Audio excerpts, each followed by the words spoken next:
Hello friends, அஸ்ஸலாமு அலைக்கும். Welcome to Shamila kitchen. இன்றைக்கி வந்துட்டு கஸ்டர்ட் புட்டிங் வந்து எப்படி பண்ணலான்னு தான் நான் காட்ட போகிறேன். வாங்க வீடியோக்குள்ளே போகலாம். அதுக்கு முன்னாடி நம்ம சேனலை சப்ஸ்கிரைப் பண்ணாமல் பார்க்குறவங்க சப்ஸ்கிரைப் பண்ணி சப்போர்ட் பண்ணுங்கள். கூடவே பக்கத்தில் இருக்கிற பெல் ஐக்கானையும் கிளிக் பண்ணுங்கள். அப்போ தான் நான் போடுற வீடியோஸ் எல்லாம் உங்களுக்கு நோட்டிஃபிகேஷனாக வரும்.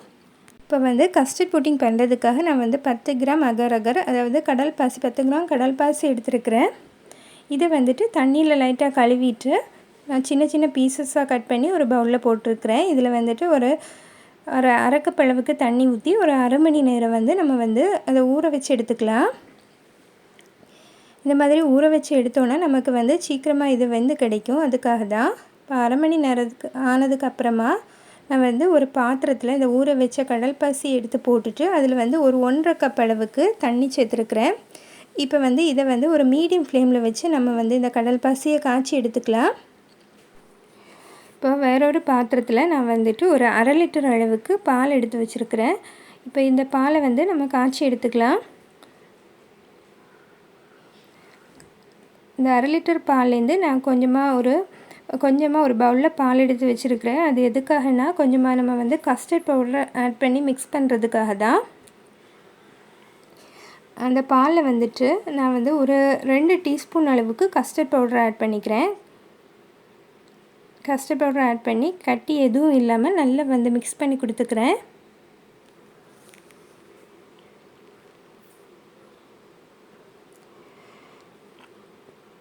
இப்போ கடல் பாசியும் நமக்கு ஒரு 3/4 அளவு வெந்து கிடச்சாச்சு.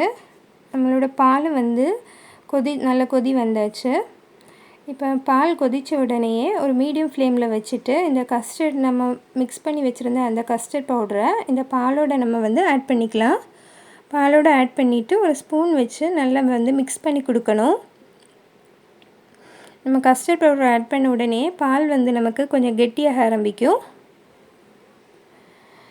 இப்போ இந்த பால் வந்து லோ ஃப்ளேம்லேயே இருக்கட்டும். நம்ம வந்து கடல் பாசியையும் லோ ஃப்ளேம்லேயே வச்சு தான் காய்ச்சி எடுத்துக்கிறோம். இப்போ நம்மளோட கடல் பாசியும் வந்து நல்லா வெந்து கிடச்சாச்சு.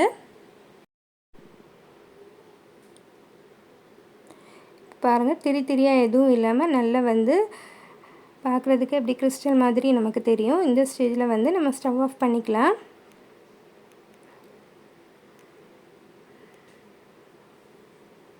இப்போ வந்து இந்த பாலும் கஸ்டர்ட் மிக்சரும் சேர்த்த இந்த மிக்ஸோட நம்ம வந்து இந்த கடல் பாசி வந்து சேர்த்துக்கலாம். ஒரு ஸ்ட்ரெயினர் வச்சு தான் நம்ம வந்து இதில் வந்து இந்த கடல் பாசியை வடிகட்டி எடுத்துக்கணும். இல்லைன்னா வந்து நமக்கு வந்து அதில் வந்து எல்லாம் வந்து மிக்ஸ் ஆகாமல் இந்த மாதிரி ஜெல்லி மாதிரி அங்கங்கேயா நமக்கு தெரியும். அதுக்காக தான் வந்து ஸ்ட்ரெயினரில் வடிகட்டி எடுக்கிறது. இப்போ இந்த மிக்ஸெல்லாம் சேர்த்ததுக்கப்புறமா ஒரு ஸ்பூன் வச்சு நல்லா மிக்ஸ் பண்ணி கொடுத்துடணும். அதுக்கப்புறமா நான் வந்துட்டு ஒரு அரை கப் அளவு சுகர் வந்து இதில் ஆட் பண்ணிக்கிறேன். சுகரை ஆட் பண்ணிவிட்டு அதுவும் நல்லா மிக்ஸ் ஆகுற மாதிரி மிக்ஸ் பண்ணி எடுத்துக்கலாம்.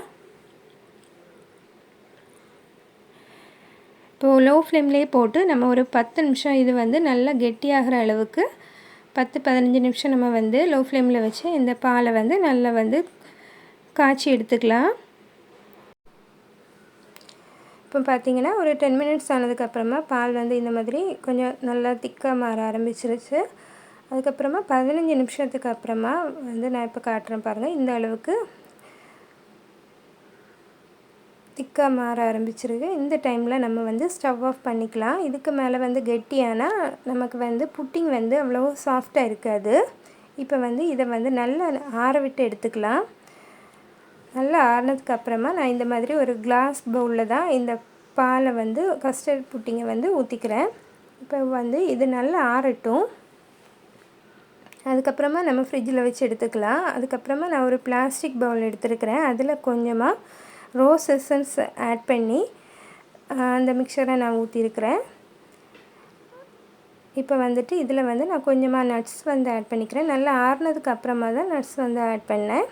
நம்ம அது வந்து முன்னாடியே நம்ம ஆட் பண்ணால் இந்த நட்ஸ் எல்லாம் வந்து அதுக்கு உள்ளாடி போயிடும். அதனால் கொஞ்சம் நல்லா வந்து அது கெட்டியாக ஆரம்பித்ததுக்கப்புறமா தான் கொஞ்சம் நட்ஸ் எல்லாம் இந்த மாதிரி நான் வந்து ஆட் பண்ணியிருக்கிறேன். இது வந்து இஃப்தாருக்கு நம்ம வந்து ரெடி பண்ணி எடுத்துக்கலாம்.